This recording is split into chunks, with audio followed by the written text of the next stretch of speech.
Jöran, is that what we are trying to do?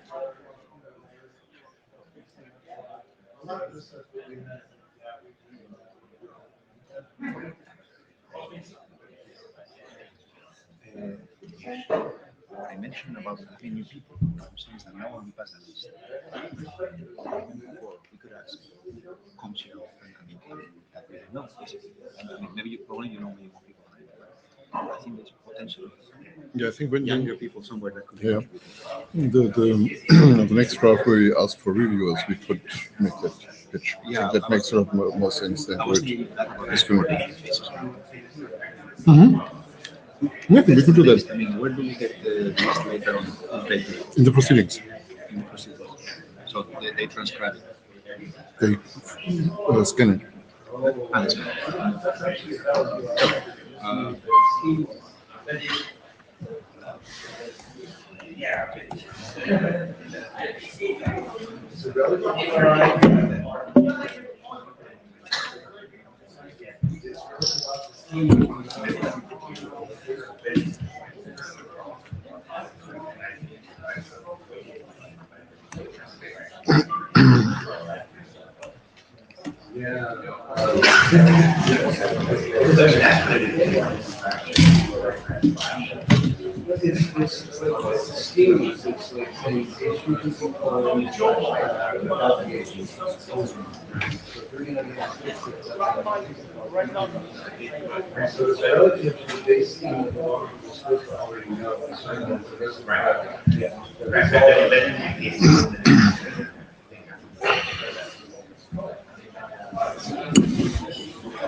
Okay, sorry for the slight delay. We had some last-minute slide changes. If you downloaded the slide set, download it again.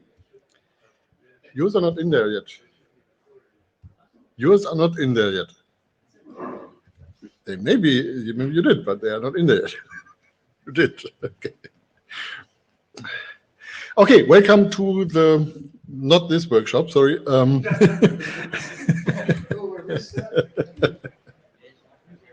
That's the screen background on my second desktop right now. So that has turned out to be useful until you forget changing it. So welcome to the core meeting. We assume people have read the drafts. It's Friday, so I probably don't have to remind anyone of the IPR principles, but just in case I do. And we have only 90 minutes today, so we're going to rush through a number of items here. Generally, most of the items are things that are kind of almost done, but we have this last T2 stroke and this last I2 dot. And we need to get some decisions out of that. Of course, all decisions will be verified on the mailing list.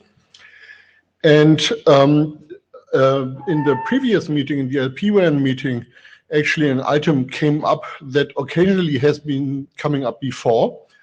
So I would hope we have a little bit space at the end of the meeting before we reach 1320 to discuss how a CoAP correspondent node that is talking through a number of proxies to some node that is in a very constrained environment might be informed about the timing characteristics of that correspondent.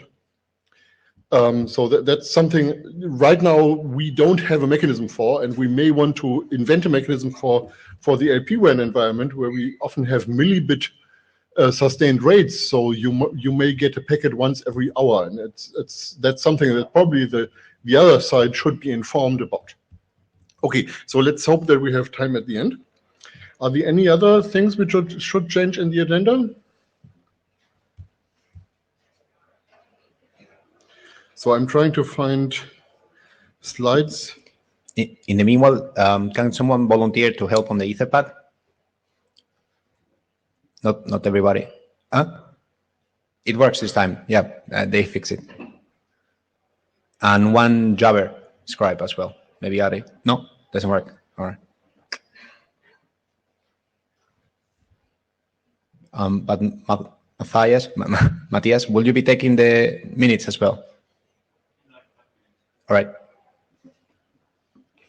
And when Jabber works, maybe Ari, you can do the Jabber. Or not? Ah, all right. Okay. Krister, how about, no, all right. Yeah, we take notes. Can someone do the Jabber? Michael, thank you. No? Etherpad, all right. Then I'll do the Jabber part. Thank you.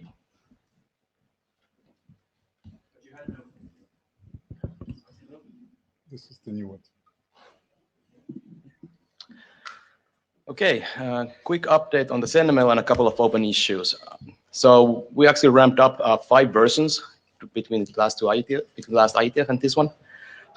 Key updates there. Now the base values can be repeated. That was something that was already part of the earlier drafts. Then we took it away because we didn't see much value for the complexity. Then we realized actually this is a very useful thing to have. And finally, we had a long discussion on the mailing list, and we had a call with the authors and a few others. Michael was there, Christian was there. And we decided, okay, it actually makes a lot of sense for a variety of reasons, and now it's back in the draft. Also, the decision we had in the last IETF that we can now support must enter and fields, and they will be ending with the underscore. That's part of the current draft. Then there was one inconsistency in the draft. A lot of the examples were using /, but that was actually not in the normative part of the allowed character set. So it was a discussion, okay, is the whole character set is relatively restricted in order to have it safe, for example, in database keys and such. But the / is highly useful, and this was already used in a lot of examples, and also in a lot of use cases of CNML. It made a lot of sense to have it in the allowed character set. So that is now also in the normative text. Usual terminology alignment we were discussing with CNML attributes, CNML tags. So we all unified those to the new term called CNML field. A couple of new units that were proposed, they were no-brainer, and a bunch of small editorial tweaks. So then we had the very good last call. We got very good review comments from Christian and Peter. Some things that we are now adding post very good last call is clarifying the restricted character set. What's the reason for it? A bit more justification, especially that it's used in database keys, and that's one of the reasons. And also that not all URIs can be used as names, because URIs actually allow a wider character set than the names do. So a bit more text on that. Then CNML is not only used for sensor measurements, but also used for actuation or configuring parameters. That was slightly underspecified, perhaps, and we did add more text to it in the version that is currently posted. But what Peter was asking, also a couple of examples, and how would you know if a resource is accepting CNML as an actuation? So we'll add that. And also there was some discussion about mesh networks and how you should use small packets. So we'll do a bit of editorial adjustment on that. Basically saying, okay, you want to go for small packet sizes. That's why we pull off all these tricks in CNML. And this is good for example, 15.4 and LoRa networks. Then a couple of issues to be discussed. First of all, the registration policy for units. Currently, we have the INA registry for all the units that you can have in CNML. Currently, the policy is expert review or IESG approval.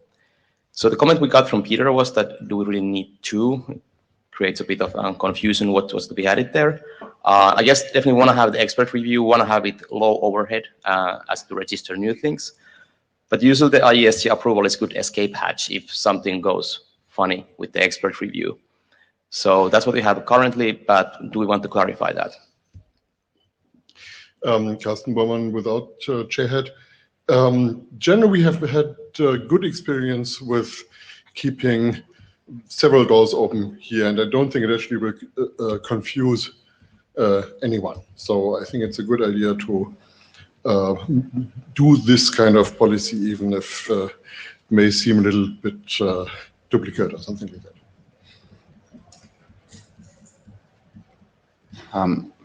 Alexei Malikov, this has caused some confusion in other registries in the past sometimes. One thing I would say is that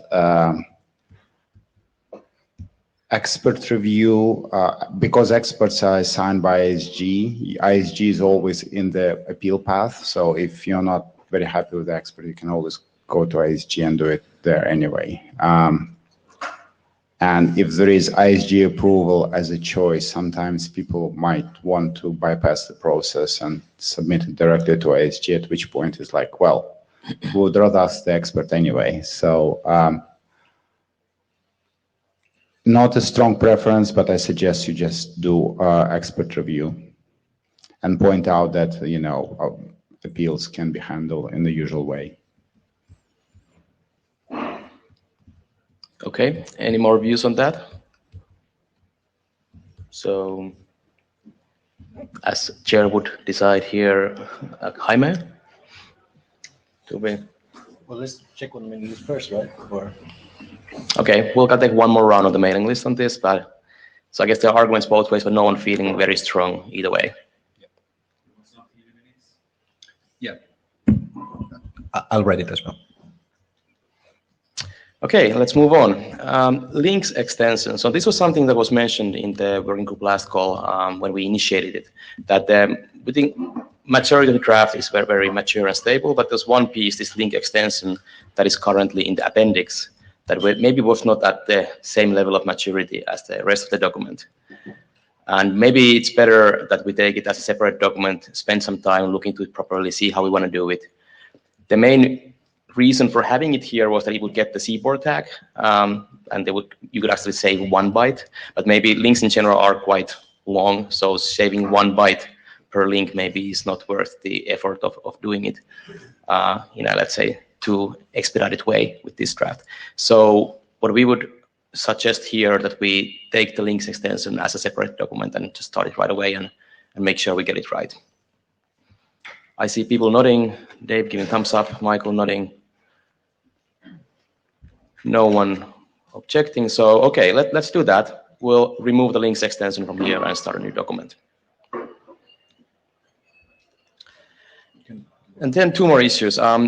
One that was actually discovered just today when we're discussing the restricted character set in the names. Currently, the names don't allow semicolon. And there are some URI schemes, for example, NI, that uses semicolon as the separator between the hash of something and the algorithm that the hash was used to generate. So it could be useful to be able to use that kind of URIs or other URI schemes that use semicolon as a SNML name. Now, the key question here is semicolon a safe character? And safe in a sense that you would be dumping it safely to various database keys, for example. So that's the reason why, for example, we don't allow backslash, because backslash has very special meaning in a lot of these places, and you don't want to be escaping and doing too many safeguards on those. So is semicolon a safe character in that sense? Like, would you dump it in your databases and such without worrying too much? Or would you have to check every single time, do something special treatment for that? Kerry. I'm just going to have a comment on alt after I hear about it, possibly. Well, sure, you can stay in the line for. Let's finish this point, and because that's the last point we have, so we can take it then. So I haven't read this draft in a while. I need to go back and reread it. But I'm taking flight lessons, right? And altitude is actually described in 2 ways for pilots. One is above MSL, which is the mean sea level. The other is above ground level. So I guess my advice here would be to have some sort of a reference for your altitude definition. Yeah, I guess that's the discussion. The coordinates are much more complicated than we think. And right now we have very basic lat-long model for coordinates.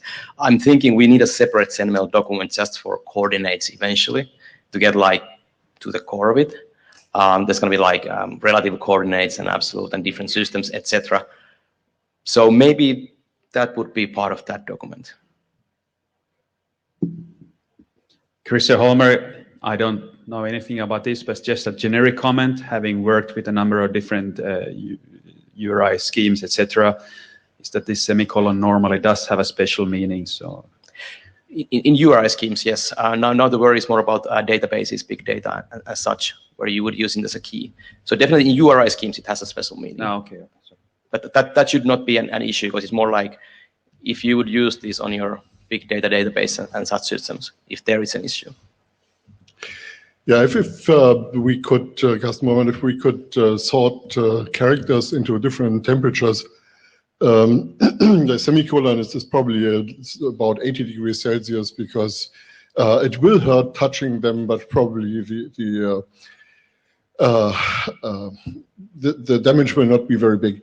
So semicolon is a dangerous character if you start feeding these things to the shell, to the Unix shell or environments like that. So what we might want to discuss is the likelihood of people putting out SNML names unprotected into Unix shell commands. I think anybody who does that, no further comment. Now on the alt thing, one confusion that we consistently have is the confusion between units and quantities. So for instance, if you have a pressure, you might have an absolute pressure, or you might have a relative pressure compared to the environmental pressure. And traditional engineers who use kitchen units have made up different unit names for this. So there is something called PSI gauge and PSI absolute and so on. But that's not the way SI units work. In SI, you actually have units and then you have quantities. And quantities, those define what you're actually measuring, and the unit is only telling you what unit is being used for doing that measuring. So one mistake we may have made in doing SNML is not having a quantity field. So you don't know, when something is there that is expressed in meters, you don't know whether it's the height of the operator, or the size of the operator, or the size of their left arm, or the altitude in pressure altitude, or in altitude compared to WGS 80 and so on. I mean, this is all contextual information you also need. Knowing that it's in meters, or even knowing that it's in altitude, is not sufficient. Mm-hmm. So to get real semantic interpretability, you need more information anyway. So I think we are better off for this units registry, which currently actually mostly contains units plus some backwards compatibility gunk. We should stick with the unit, and the unit for altitude is usually meters. So I think we are done with that one. But we may want to think about the other aspect about, I mean, if I have three sensor readings which are all in meters or all in Kelvin or whatever, I need to know what they mean. And okay, one is the outside temperature, one is the inside temperature, and I need to label them in some way to get that semantic information across. So I think that's a separate item, and we should work on it separately. Yeah. Yeah, I think we already, a few IETFs ago, we decided to have the M tag for metadata or something along those lines for expressing more metadata per record. So that's something what we need to be working on. And maybe the other registry is also part of that.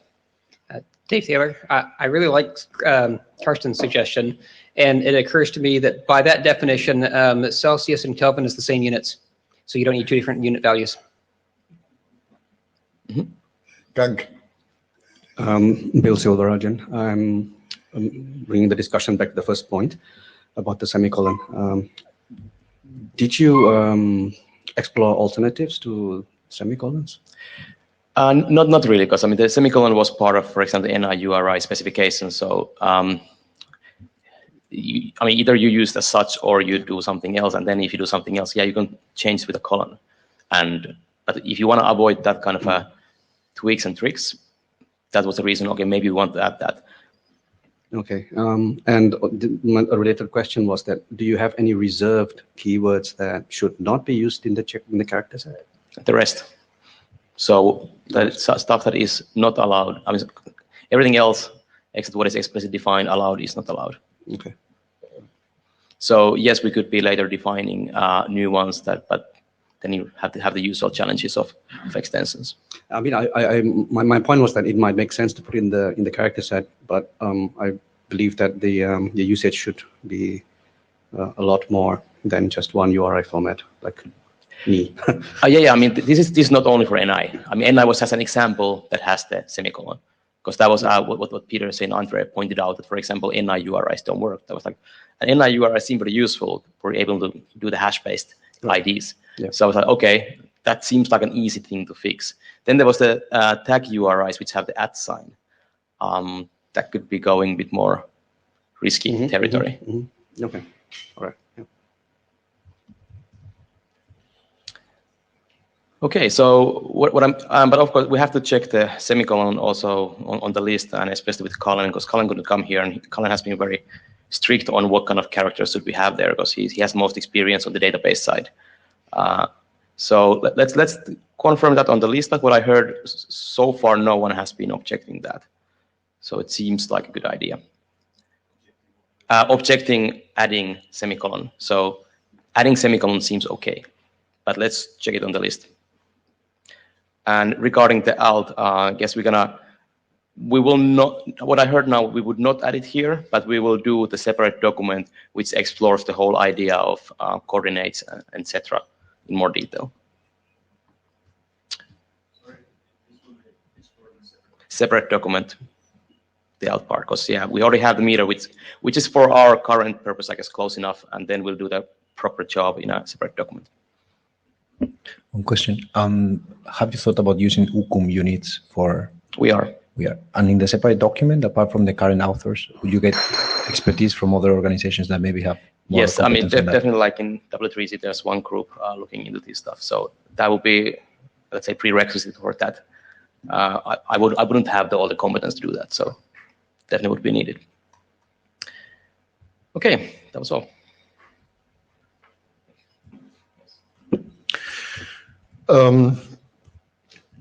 Yeah, so I think the authors, one of which I am, will after answering these questions, will consider the working group last call documents processed, and then it's up to the remaining chair. Yeah, same basically. Like we will continue on the mailing list, and let's see if we can finish it. I mean, the target would be Singapore, perhaps. Earlier even. All right. Yes, I was hoping you were going to push the button. Already for working group last call? No, it just finished working group last call. Oh, yeah. Yes. So yeah, so those were the comments we got, and this is how we're going to address them. So we're going to consider it concluded. Right. Excellent. And yes, we will do an update ASAP and be done with it by Singapore. Yeah, definitely. The reason we are discussing this today is that it finished on Wednesday, right? Thursday? No. Thursday. Friday? Oh, it finishes today. So you still have time to put in comments. I mean, having ISG by Singapore and being done by then. Yes.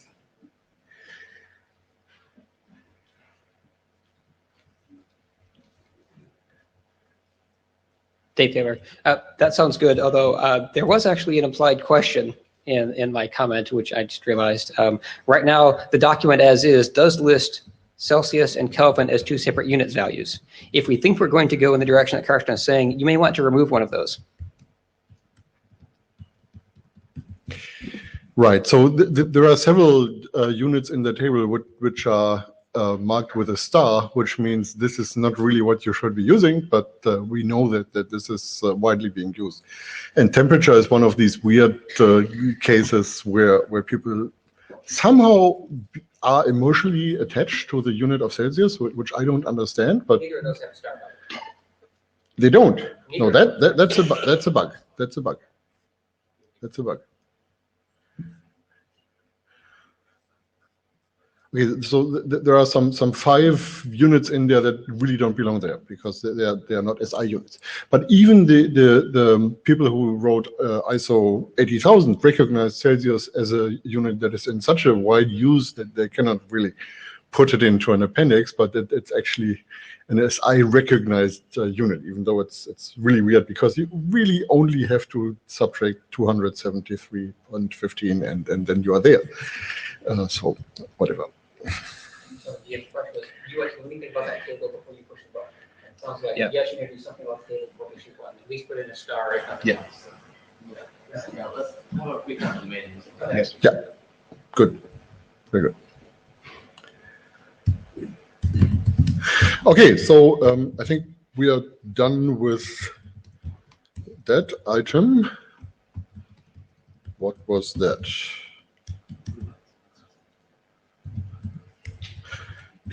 Okay, so quickly jump through the old slide. So the next item on the agenda is the resource directory. And we are going to do this in 2.5 steps. So we now have 2 drafts. So let's talk about 2 drafts. And we'll start with the first one. I think Michael wants to present that. Then I have my half step, and then we go to the other draft.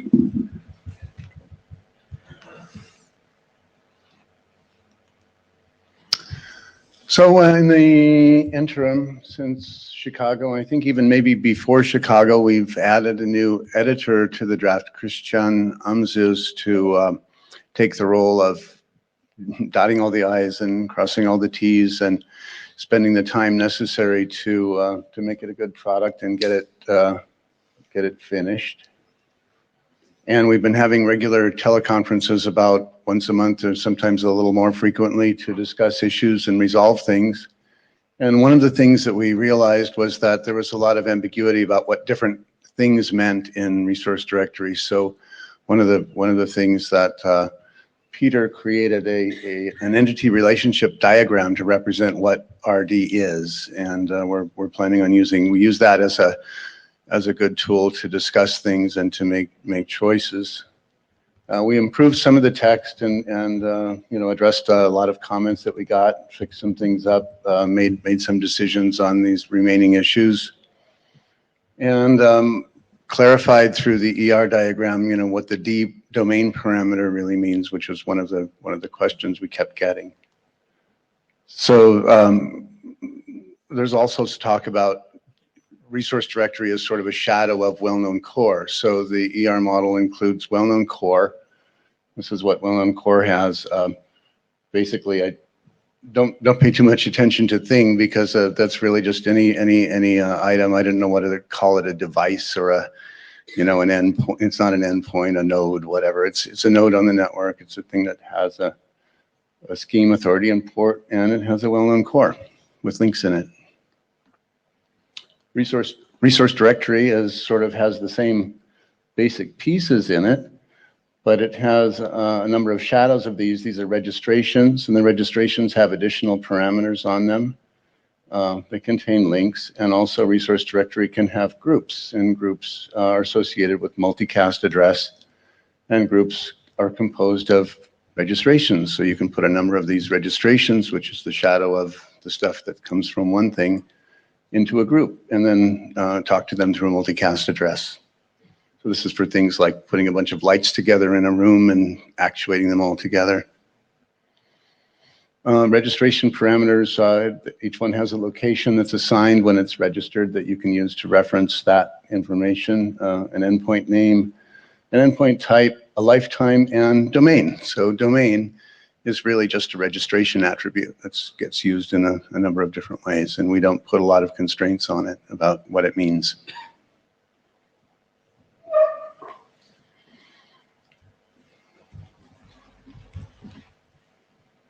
Dave Taylor, I'm not responding to what you said, but since you paused because I gave you a weird look, it's because I realized you have a terminology error on the slide, which may be in the document, which is the port is part of the authority component, not something that comes. Oh, okay. Right. Okay, thanks. Yeah, good point.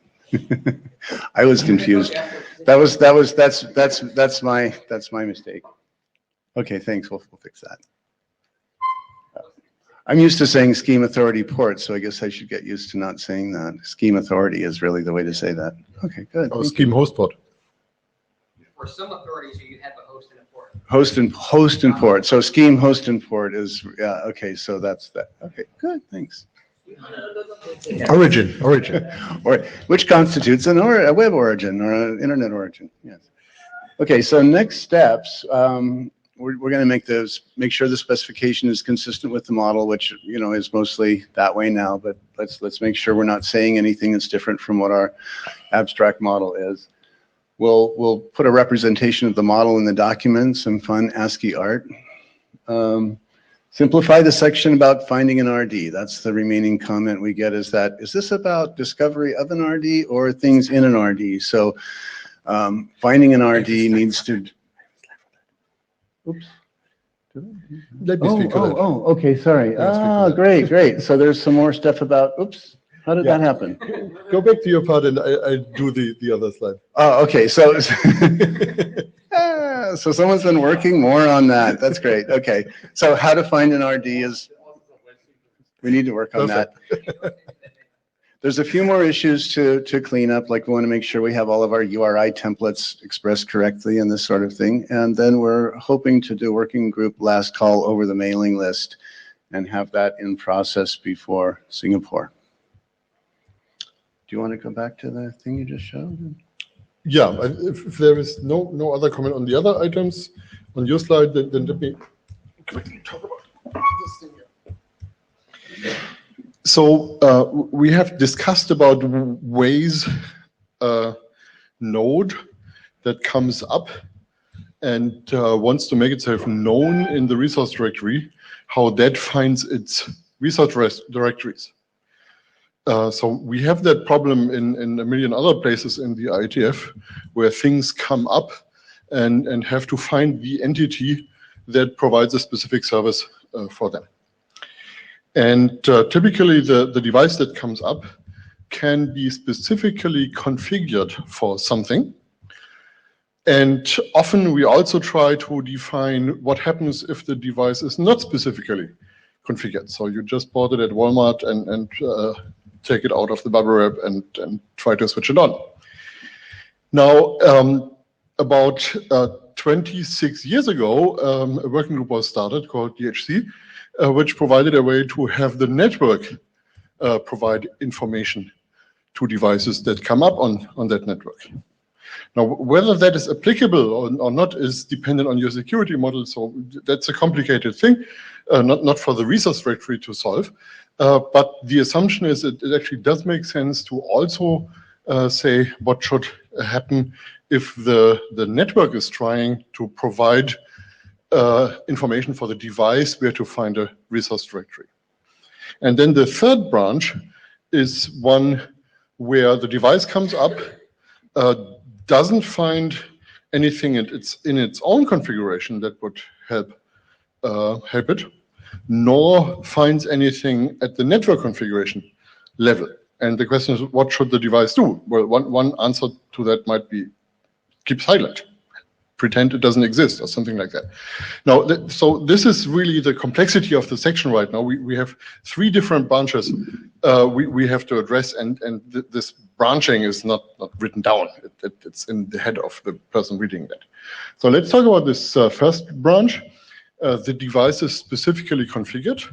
It might be configured with an IP address. It might be configured with a DNS name plus an RR type to use with that DNS name. So it needs to know whether it's looking up the A or quad A record, or maybe looks up the service record. We don't know that. It might use MDNS to find an RD service in MDNS, so that it then uses to do a resource directory registration, which probably, as Kerry will say in a moment, will then be copied over back to the MDNS. Or it might be using another discovery mechanism, for instance, UPnP. So these are kinds of situations in the case the device is specifically configured to use some mechanism that is not default. And the second case is the device is not specifically configured. So this is the case that is described in the document. So the others would be mentioned, but this is really described in the document. That's why it's yellow on this slide. And here we really want to limit the choices because we have gotten a lot of feedback that we are offering too many choices. And it looks like we are not going to solve the Slack versus DHCP war today. So let's just put both in. I note that the DHCP option doesn't exist. So in practice, this might for a while be an easy choice, but until someone defines that DHCP option. And the third branch then, well, we probably still have to write up something there, but it can only be a suggestion. I don't think we want to actually define a default behavior here. And right now, two sources we identify is any RDNSS information in a Slack or ABRO information that we find in a 6LoWPAN NG document. Both point to places that are rather likely to actually support some form of resource directory functionality. So a device that finds itself out there in the desert might want to try those. So these are also called out explicitly, but more in the sense of being a list of suggestions. So this is my proposal for how we structure the section. We identify the branches, and we provide cases for the case that the device is not specifically configured, and the case where the device is specifically configured, of course, is covered by that specific configuration. Stuart. Stuart Cheshire, Apple. I'm a bit puzzled with how the options are even framed here. That branch 1 is devices specifically configured. Now I understand a specific IP address, unless it's an Anycast address, is a specific configuration. The second option is use MDNS. Well, one terminology nitpick, it would be better to say DNS service discovery, because MDNS is just one way of doing service discovery. Yeah, I was specifically talking about MDNS. I know the difference. Okay, well, I would broaden it. If you're on a mesh network that doesn't support MDNS, you would still use DNS service discovery in its broadest sense. How? What should I write there? The device just comes up. The words you would use was use DNSSD, are the words you would use. But and it's then you not reference defined how to use 6763. DNSSD over 6LoWPAN or something like that. So it's not useful guidance. People behind me are saying yes, it is. Oh, so let's not rat hole on that. But it seems that the way this is split seems very odd to me, because on your, if you've got a Mac, you go into printer settings and hit plus, and you will see terminal room printer or with AirPrint on your iPhone, and your Mac was not specifically configured with the IETF terminal room printer before you came here. You brought it here and it discovered it. So that really ought to be listed. And your third choice, use other search discovery mechanism such as UPnP. I assume by UPnP you mean SSDP, not like UPnP in its entirety. But UPnP defines those mechanisms, yes. Yeah, UPnP is like saying use IEEE. It's a very broad term. Yes. But for you mean one specific of the hundreds. Should of I write protocols. use Apple for the MDNS? No, you I think you mean use SSDP. But those, I would put those under the not specifically configured, because that is what you use when you come into an environment and you know nothing, and you ask the environment, help, tell me something.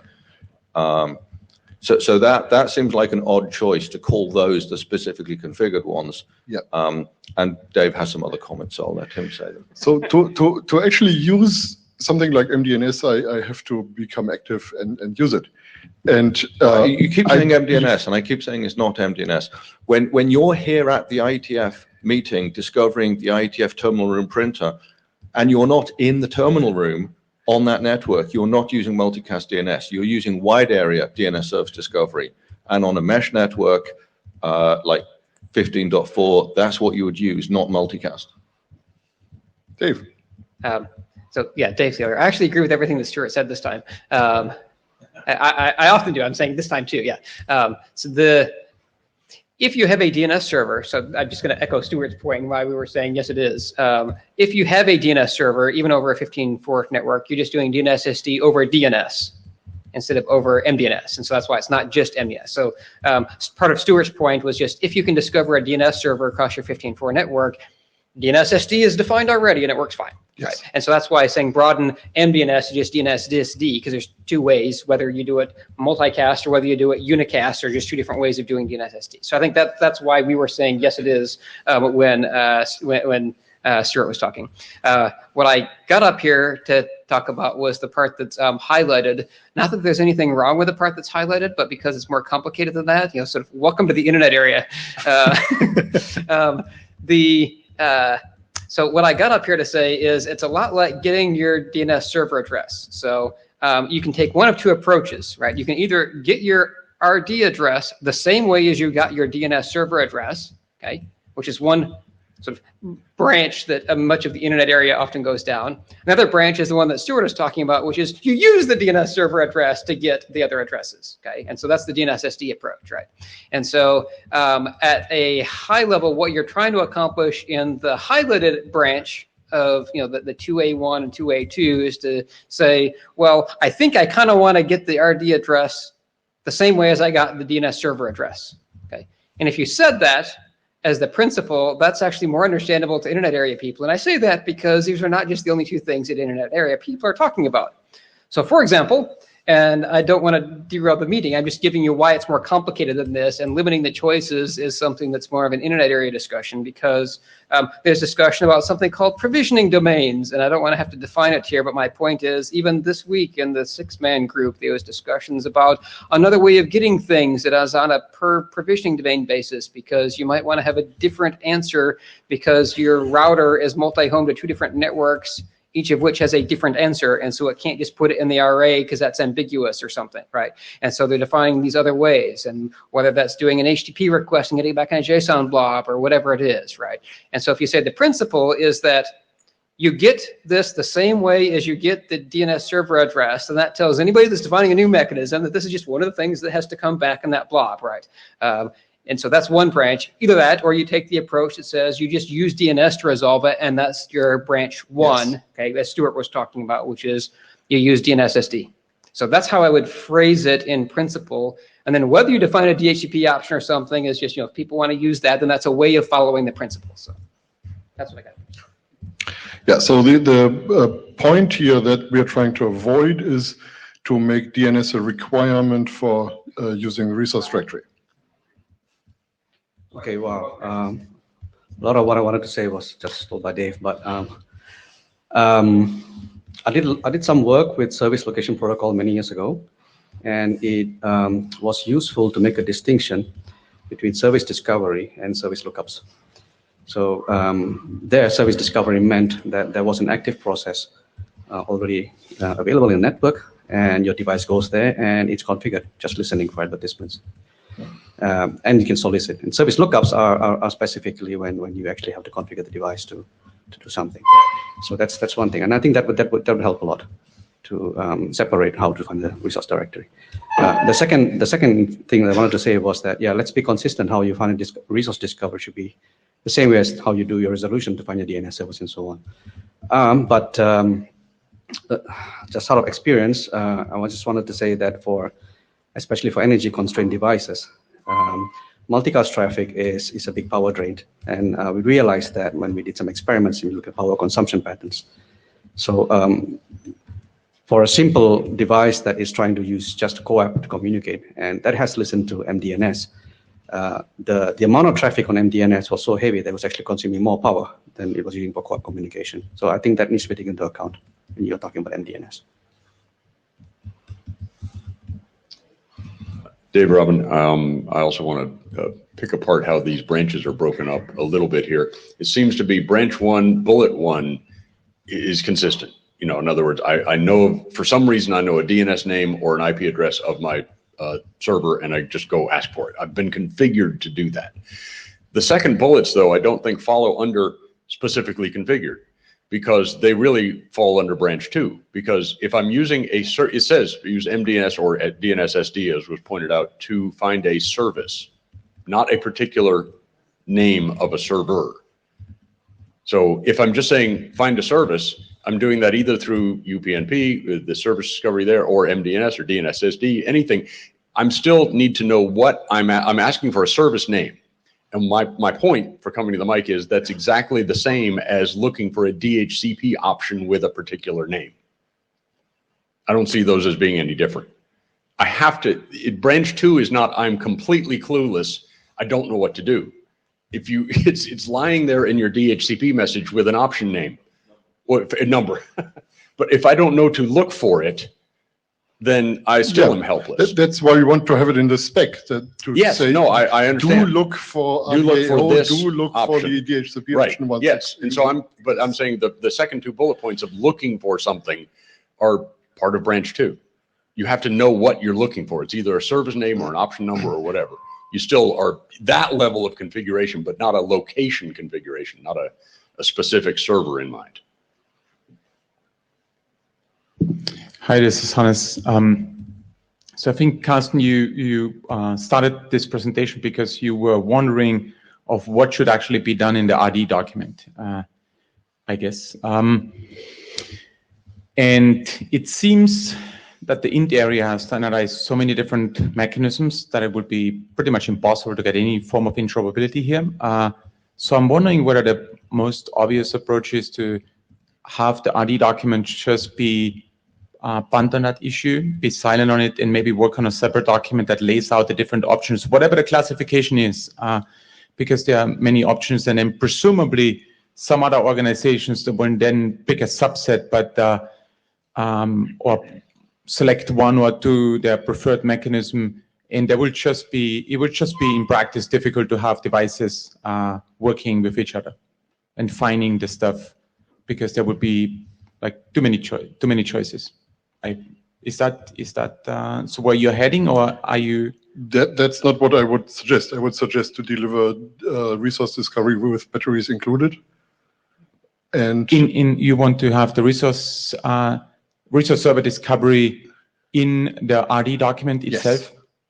Yes. That is what I would suggest. So people who implement a resource directory on the client side have a default way to actually find one. But okay, it seems difficult to come up with a default way, right? It sounds like from this list and from the discussion, it sounds like there are lots of options and different preferences. Yes, and I would like us to decide on one. Ambitious? Yes, that's my nature. Stuart Cheshire again. I find the whole discussion very strange, because it seems like you're really bending over backwards to avoid using the solution that already exists. You have an entity on the network called the resource directory. You talk to it by exchanging packets. It's a service. You want to discover it. We've been through this process. We have had lots of debates. We've published RFCs. We have code running on Apple products, Android. Windows 10 now has its own native APIs for DNS service discovery. And you are really going through contortions to find out reasons to not use the existing solution. And I do not understand any of those arguments. Yeah, I agree that for Windows 10, it's probably actually a good idea to always include It's also this on Raspberry Pi, here. Arduino, it's on microchip development kits. It's like having become the ubiquitous way of doing service discovery, and you have a service you want to discover. It's like how you could possibly fail to see the solution right in front of you is absolutely bizarre. Well, I don't fail to see it. I just don't want to use it. Why you have such a strong objection to using the solution right in front of you? Okay, so you see it and still refuse to use it. It's even more bizarre.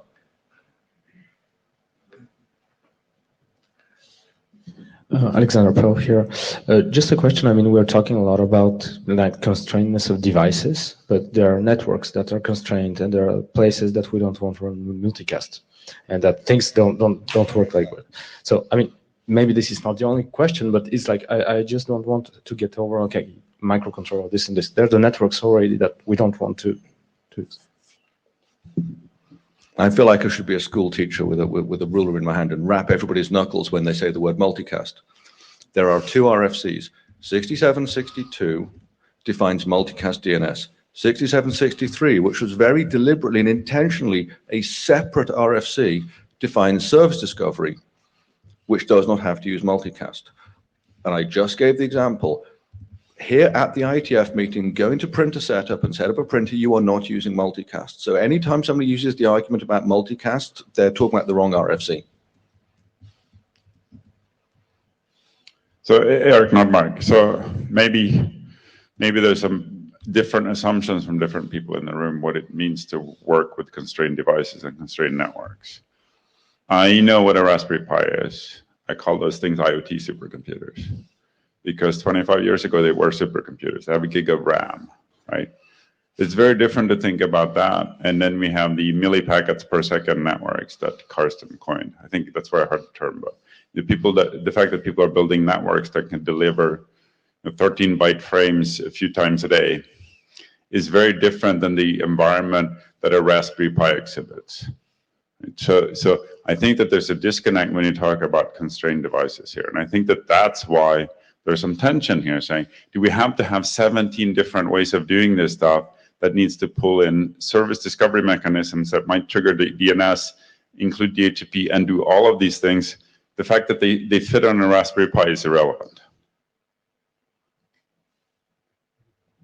Well, if that's the constraint, then I think the constraint ought to be written down about what is the code space, what is the packet size, what is the processing. I gave an example earlier this week from one of our developer workshops we had at Apple 15 years ago. The product is still on the market. It's called a Site Player Telnet, neat little box that you can plug into things with serial ports, and it lets you telnet to them over the network. That device 15 years ago had 16K of flash memory. 9K of that was the HTML source for its web-based UI, and in the remaining 7K, the guy had all the software for Ethernet driver, serial port driver, web UI, DHCP client, and yeah, I think that is an important point, but I don't think it's relevant to service discovery. My point is he had 700 bytes of free code space and was able to implement DNS service discovery in 700 bytes. So if our threshold is whatever this is implementation for this must use less than 700 bytes. Let's actually write that down as a filter that's applied uniformly to all the proposals, that it must be less than 700 bytes of code space. Yeah, I think, yes. 70 to 28. Table 1. So basically, I think that there is a non-negligible group of people who would want to avoid the CoAP ecosystem to become dependent on DNS. And I happen to be a member of that group. And I don't think we want to make CoAP independent of IP. I believe that relying on neighbor discovery, or for those people who like it, DHCP, is the right way to solve this bootstrapping problem.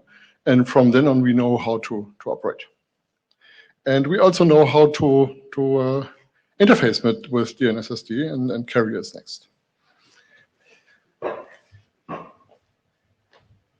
Chairs want to have some outcome in the minutes, or what's the conclusion? No conclusion yet.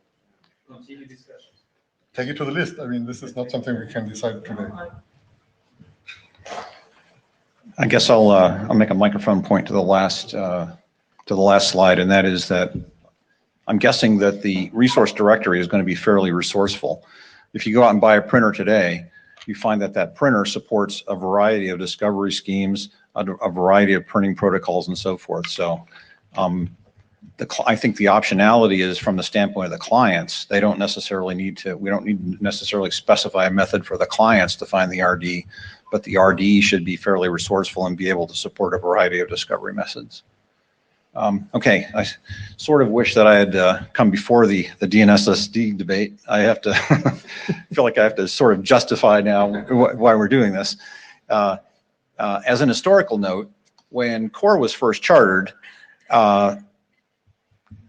discovery, service or resource or otherwise, was not in the charter. And one of the items that we were responsible for was explaining how we would interface with, say, existing discovery mechanisms like DNSSD. That was in the original charter. I worked a lot with Peter Vanderstock at the outset, explaining how we might use DNSSD to do resource discovery or service discovery more properly in this environment. this work here on mapping was sort of a result of that, because ultimately CORE came up with a way of doing discovery using COAP, and as a further efficiency, the resource directory was posited as a way of collecting all that information in one place and eliminating the need to do multicast for discovery. And so our fallback at that point was to at least say, well, let's at least describe how to translate between one naming system and the other. So the motivation is really about, for example, supporting heterogeneous environments where, because we have these things called cross proxies, we potentially enable HTTP clients to talk to COAP servers, and those might more naturally use a DNSSD discovery mechanism. I think that what I'm going to try to do is make the case that there are certain types of resources, namely RESTful API entry points, that are virtually indistinguishable from what DNSSD calls a service. And so that's what we're going to be talking about, is mapping at that level of granularity. It really doesn't make sense to map every single resource in the resource directory into DNSSD, but at least at the level of what are variously called function sets or command classes or objects, which are defined by SDOs that have, sort of a collection of, functionality that all belongs in one unit. The link that gives you the entry point into there is probably the proper granularity to map between RD and into DNSSD. So one of the reasons that, okay, back to historical note, we worked with Zach Shelby on the mapping. It was decided several years ago that we would roll this into the RD draft, but as we're trying to mature the RD draft, a couple things happened. First, nobody could really remember the context in which this stuff was done in the first place, so I'm here to sort of re-socialize it. Secondly, we felt that the resource directory draft would get to the finish line faster if we remove this and put it back into an individual draft. It was originally an individual submission, but because it was in the RD, which was a working group document, and then pulled out, this draft has basically gone to working group draft immediately. So I just want to describe briefly DNS-based service discovery for anybody who might be unfamiliar with it. What it really is a conventional use of existing DNS infrastructure, namely the resource records and the protocol elements. So we have things like hosts, which could be described as A or quad A records.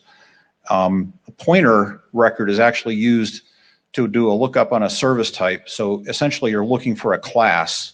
It's a way of discovering a class of things like printers. What you get back in return is a set of instances, which then can be used to name SRV and text records, which always come in pairs. The SRV is used to give you the host and port. So, you're not bound to a well-known port. The original use of SRV was to basically get us out of the tyranny of well-known ports. And then text records can contain arbitrary key value pairs that could give you attributes on that resource or on that service. So as I said earlier, this proposal essentially equates one type of resource in particular, which is a RESTful API entry point, with the concept of service. So in terms of mapping, let me just pop forward here. The proposal talks about some new link target attributes and requires that some existing definitions be there. I'm not sure we have a term for exporting these things is optional, but if you do export them, then you have to do it in a certain way. Certain things will be mandatory if you decide that you want to export, your resource into the DNSSD. So EXP is a target attribute that's kind of a hint that can drive an automated mapping tool to say, I want this API entry point to be exported to DNS, or potentially we could define this to be EXP equals, and then actually define the other name system that we wish to map into. For now, it's just a Boolean, and DNSSD is the default. Instance is essentially a unique identifier within the context of a domain in which this thing will be registered that allows you to distinguish this one from all the others. In DNSSD, the instance name is intended to be human readable, so it's basically in web normal UTF-8 format. We will require you to specify your resource type. There's an opportunity, I think, here to go back and look at the RT registry, which we essentially have expert control over. And right now, I think it's a structured namespace. I think we have the opportunity to make it a federated namespace if we choose to do so, which would help to, keep different application definitions separate.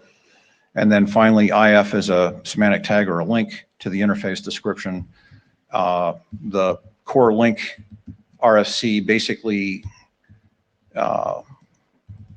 sort of anticipated this might be, for example, a link off to a schema or something like that, or a waddle. So here's a quick example. The color codes are sort of shown there to show what gets mapped to what. So let's say you formulate a query. We're sort of thinking that these queries would be directed at resource directories themselves, rather than multicast. But just bear with me here. You basically do a lookup on things that have the EXP attribute set. And here's an example of getting back something, which is, it's got a path there in red. It's got a context type. The resource type is defined by the OCF in this case. If we go along with this federated namespace idea, the first part of that OIC becomes the resource type or the service type that we register. Down below, we see the resulting resource records. We have to basically create a host name if one doesn't already exist. We register this thing as being of type OIC, and everything under OIC is actually owned by that SDO. So it's the subtype is the temperature sensor, and down below everything that's left over, such as the path and the interface definition, basically go into the text record as key value pairs. So that's the proposal. But we presented this in DNSSD on Wednesday, and I think, although the draft is here, I think it would be important to have input from both working groups. So any questions, comments? Hey, Tim. Hey, Kerry. Thanks. Tim Carey, Nokia. I do have two comments, really. One is, because we've had some of this problems before in some other SDOs and trying to map things, if you will, to the instance numbers and stuff.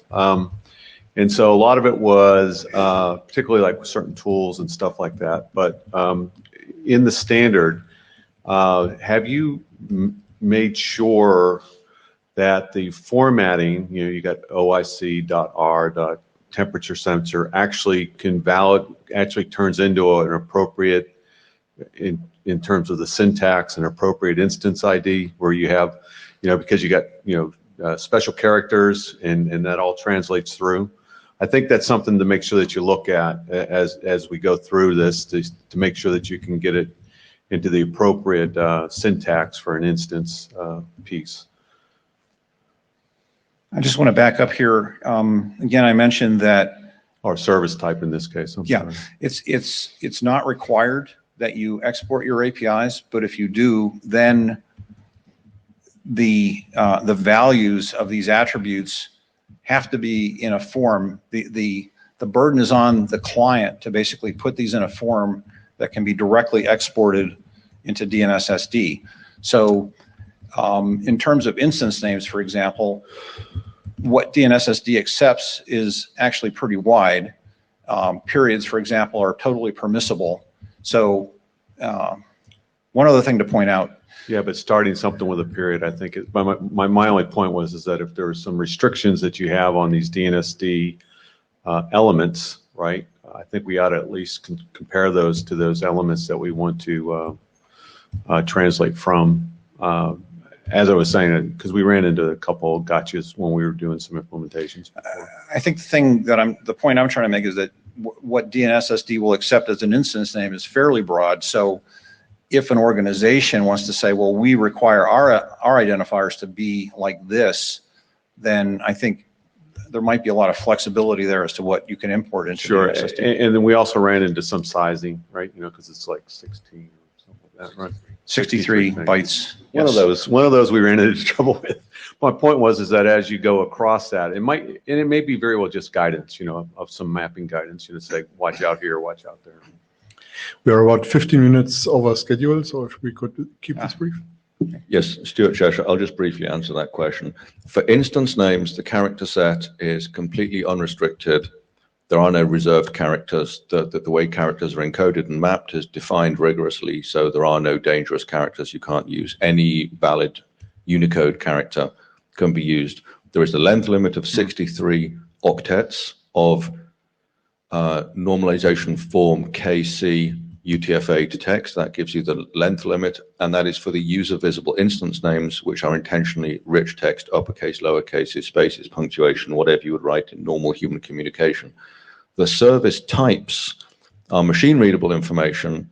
They are never normally seen by humans unless you're looking in Wireshark, and they don't need to be as expressive. For coding convenience, they're limited to 15 characters of letters, digits, and hyphens. So those are the two character set constraints to be aware of.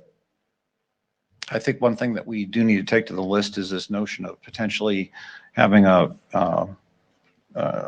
federated namespace.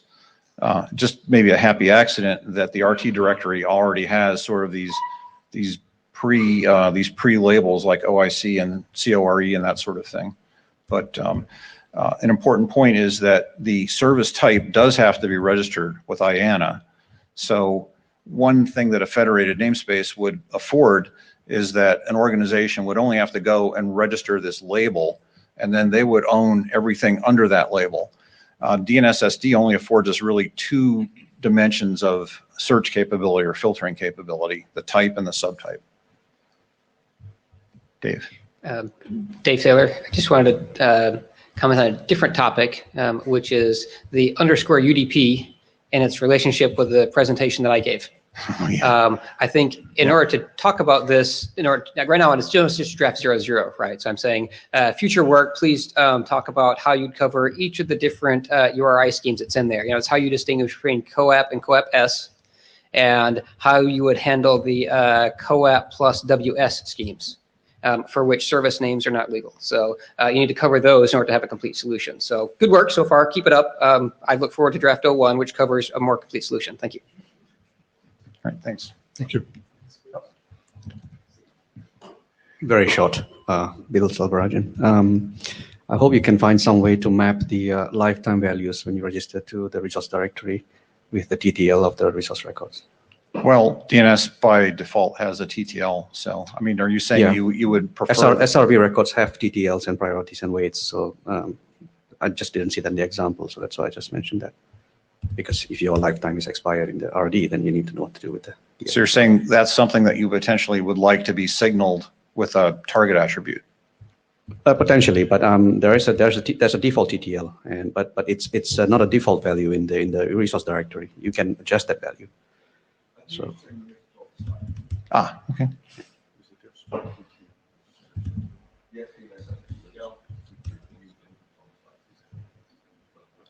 Okay. Okay, so I think what Dave said, this is a good start and needs a little bit of work, but it's not exactly rocket science maybe either. So let's try to go through a few more examples and make sure all these examples work right, and get this done. Next item, Michael pops up. And if you could do this in -8 minutes, I would be -8, yes.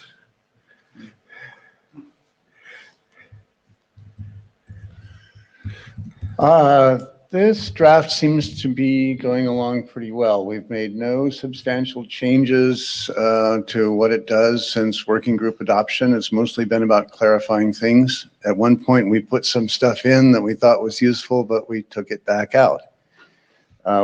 Basically, the philosophy is keep the protocol simple. We're not trying to do queuing, and we're just doing simple notification. We have ways to enhance it later with other functionality we'll touch on here, but you can go find out more offline. We've addressed a substantial set of comments that are going to be feeding into the next update. There's a really, really good set of comments from Jim Schad. And for reliable notification, well, basically what we're looking at for the more involved protocol where people want, some notion of quality of service and queuing and some other things, we're looking at a thing subscriber managed queues, basically. So you can subscribe and create a queue. And I've got a little write-up in the GitHub issues if you want to know more about what the proposal looks like for that. But that would be done as a separate draft to add on to this. We think this draft is best if it just describes the simple notification system. So the roadmap, we're going to finish, addressing all the outstanding comments in the next draft. So all the ones that we've already addressed, and then any more that we receive. There are a few substantial decisions that would impact things a little bit in terms of I guess sort of corner cases, special cases of what happens when you do this. And this isn't just describing what happens when you do something that's not been expected or not been accounted for. We'll rework the normative language. There was a suggestion that we think about how you would test one and evaluate the normative language based on having to write test cases, and that's an excellent suggestion. I've learned that in my work in other SDOs that's a really good way to go about it, so we'll do that. We need to put some guidance in the security considerations. That's been suggested for all drafts, and this can be beefed up a little bit. And so we'll work with the OS CoAP profile for PubSub and talk a little bit more about what we mean by access control, even though there's no really good access control policy, ACL kind of thing that we know of that's kind of standardized. And this isn't the place to do it, but maybe that's some future work. And we want to target the working group last call for the Singapore timeframe. I don't know if we'll get to it on the list ahead of time, but we think we can resolve everything and get a new one. So there'll be a new update of the draft in about end of August, I think we're targeting for that. And we should be able to progress it further close enough to working group last call by Singapore. So for the draft that comes up at the end of August, it would be really good to have some people who know that they're going to review that. And so I would like to ask, who has read any version of the PubSub document? Oh, quite a few people. Great. So who would be willing to review the next version that comes out in August? Jim already did the previous one. Hannes, Michelle, Carrie, Peter, Bill. That's a good set. Perfect. Thank you. Thank you for doing this so quickly. So the next item is OSCOAP. And it would be great if you would leave a couple of minutes at the end. Thanks. Sorry. Okay, I start like this.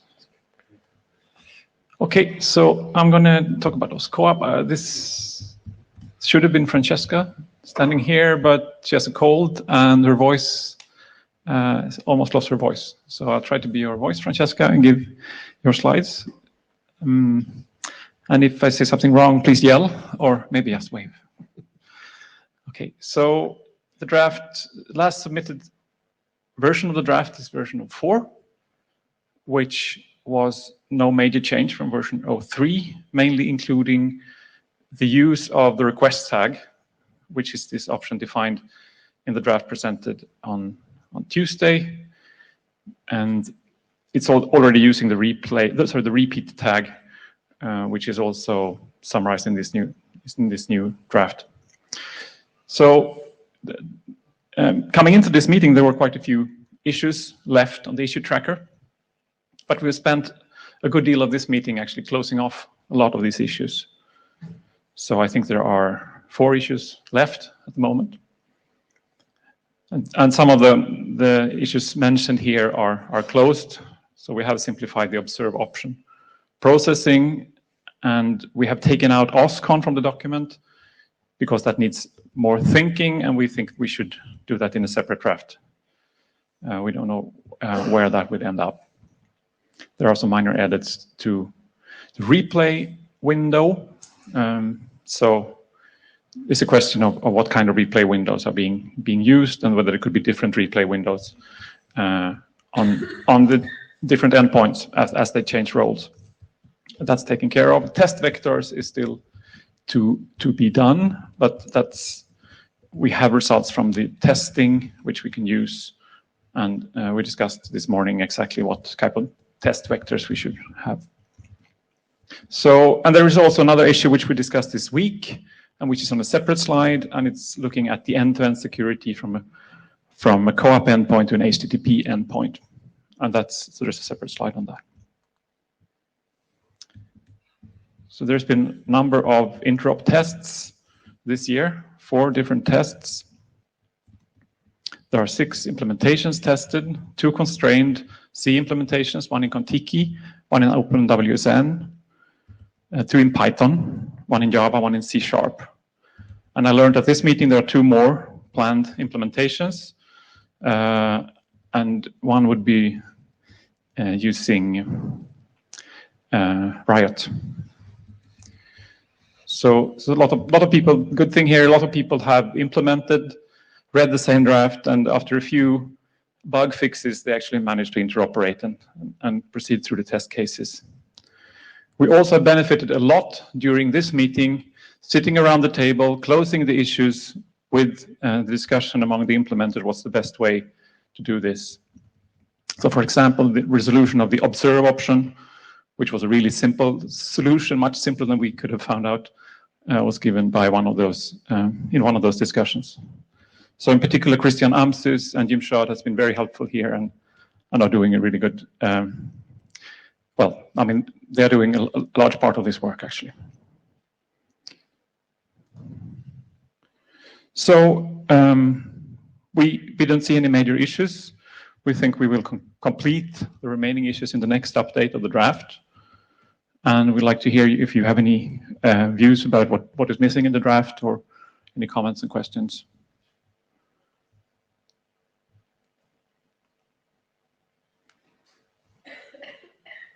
Hey, Goran, Tim Carey, Nokia. So when we looked at the draft, we had a couple questions, and I don't know if you were addressing them in the draft. I don't think I've looked at it since maybe 02, right? There were some concerns that we had with, you know, we were doing end-to-end security, and we were able to do object security all the way through, but we still had headers and that weren't integrity protected or confidential. So we had some privacy concerns. Are those issues addressed, or are they going to be addressed? So I don't recall exactly. I recall a discussion. I don't recall exactly which headers we were discussing. There are, if you look at it, there's a table on which options are protected. Most are encrypted. Some are only integrity protected because of co-op proxy needs to read them. And so, I mean, what's in the draft today, I think, is what we think it needs to be protected. So there was some that we were still, I guess, probably because it's going through a proxy, you don't have a choice then, but we had some privacy concerns with some of the integrity protected headers. Yeah, maybe you could remind me offline or after the meeting. Let me exactly I have to go back through it and look. I don't know. Right, thank you. Right. Which raises the general question, once we have this update, again, we need reviewers, and I would be very happy if people would look very closely at the privacy considerations. Do we have a privacy consideration? There is one section, yeah, about it. Maybe we want to make sure that Sure. we expand No. that.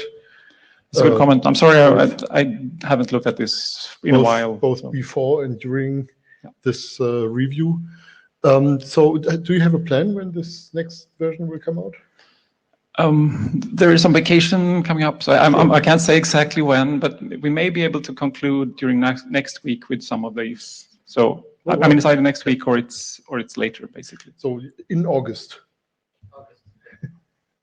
I hear people want August, so let's aim for August. Okay. So the question would be that version that comes up in August.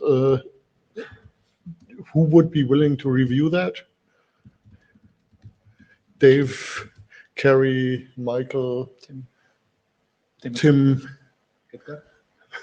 Thank you, Edgar. Don't lean back when I'm asking questions like that. Okay, that's a few people. So who in this room cares about privacy? So, yeah, so for instance,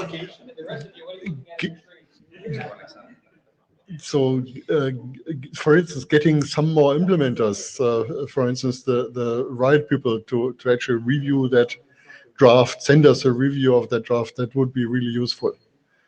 Don't know if any of you can volunteer doing that.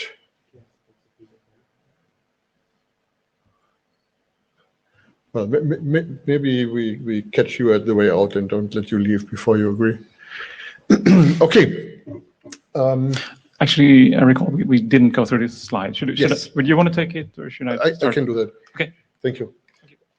So one thing that came up in a hallway discussion was that the current Appendix A, which will probably move into the body of the document in the next version, that defines the HTTP mapping as where we have a document defining the HTTP mapping for CoAP RFC 8075, and that document says any extension to CoAP is supposed to also define the HTTP mapping.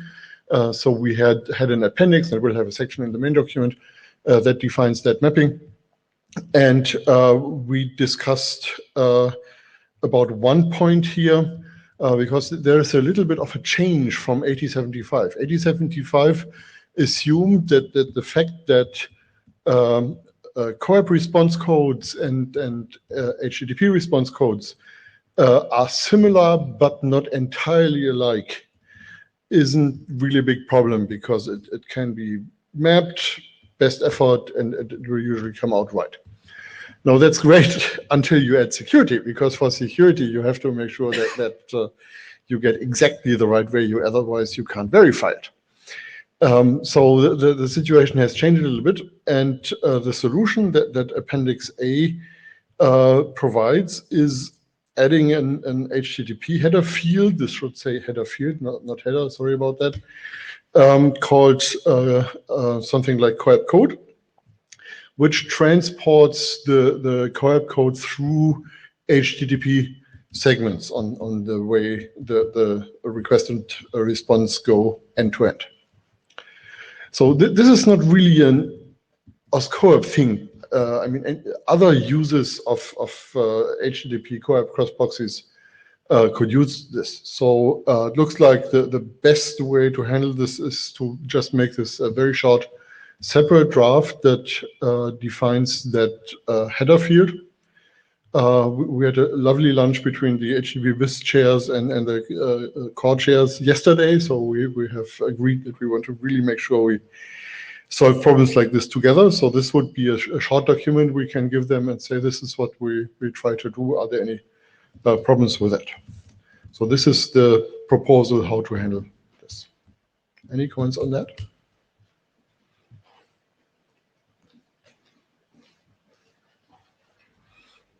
Coordination with HTTP BIS is good. Separate document, much better than putting into the same one. I agree. Potential comment to take into account in that other document is in the case where it is sort of exactly the same, meaning other than the period that's in there. In other words, 201 goes to 201.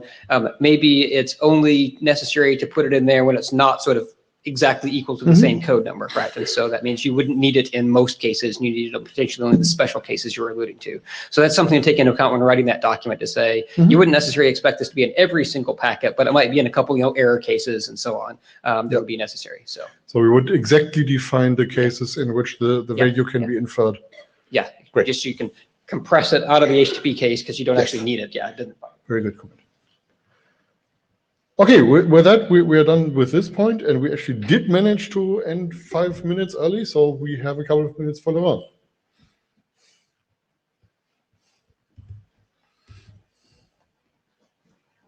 Okay, thank you. So I'm very impressed because we talked about this morning, and I am in core just right now. To just explain you a problem, a feature we have with LP1 radio. So we have devices that can sleep, for example, 1 hour, send a message, sleep again, or they can sleep 1 day and then send a message. So if we want to secure the transmission with acknowledgement, then we have longer time than what has been defined in CoAP right now. For the server has to maintain a list of message ID for a certain period of time. So here we may have a big diversity of clients. Some clients that can be very reactive, some clients that can sleep a lot of time. So we have to say to the server, keep this number longer than the usual things. So that's why we propose to add an option in CoAP that say, for example, a time square. On this time square, say, but this client sleep all the time for 1 day and can receive only an acknowledgement after this day. So I don't know if I was very clear, but in fact, it's to maintain the message ID for a long period of time into the server.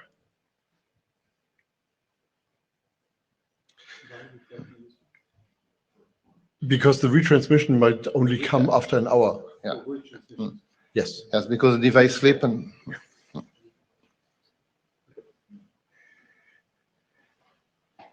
So Tim Carey-Nokia, so the inference here is as a server, right? Because you're asking me to keep it, right?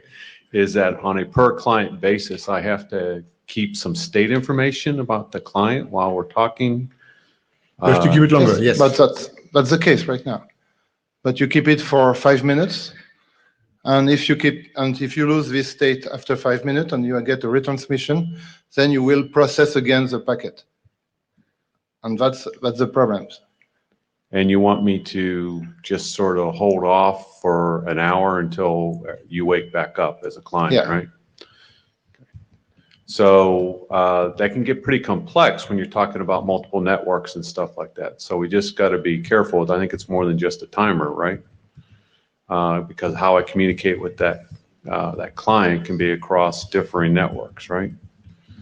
But we're talking about the end client point that's sleeping. We're not talking about how I can progress through a network. I'm just sorting through it, right? So it's probably just a single set of things that you have to know in order to talk to that thing. But you still got, what do you do with the information you want to give, right? That's the thing. You got to queue all that stuff up and keep it. That could be a bit problematic when you start talking about, what's fresh, what's stale. Something to consider. Yeah, so it's clear that this requires a little bit of thinking. Those who have been here for a long time will remember an option called patience that we discussed here, and then at some point decided we didn't need it, and this may be resurrecting the patience option. So maybe you want to look for an old draft called CoAP MISC that defined that patience option. But yes, there are lots of considerations that have to be made when you start warping the timescales in an implementation, and we probably have to go through this as a core working group and see where do we see the leverage for this option, and where maybe nothing changes. So this is mostly a heads up for that work needing to be done. Eric? Eric Nordmark. So the example you gave, it sounded like there's only one message, right? So the number of message, whatever IDs you have to track is one per client. But does this come with a limit on that as well, so that you don't have to store 1,000 of these things because someone set it to 24 hours, but we're sending a lot more, right? Yes, if you can limit that, it might be less of an impact. Yeah, generally we try to avoid giving someone else a handle on the amount of resources that I need to keep up. So that is certainly a consideration. On the other hand, a node that is prepared to talk to a millibit network node that has to take some special measures. So who would be interested to work with Laurent on defining this option? I'm seeing a hand, but Alex. Yeah, Alex. Any other CoAP experts that want to step in?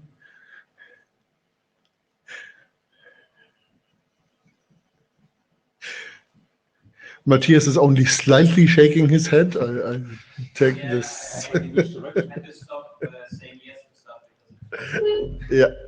So at least we will implicate Matthias. Okay. Thank you. We just reached the end of the meeting. Thank you all. See you all in Singapore.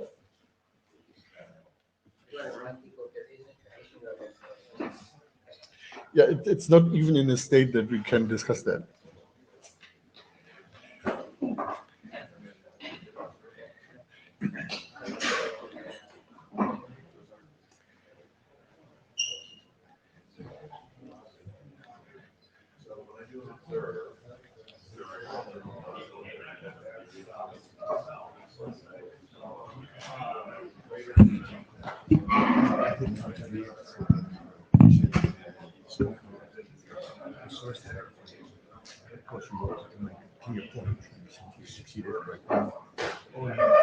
I'm not a strong point. I have three sort of having a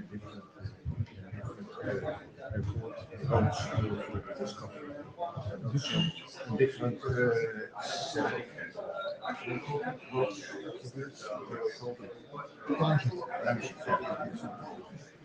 I would like to write it up and see what you think. Yeah, I will try to write mine up. I understand. Okay, no problem.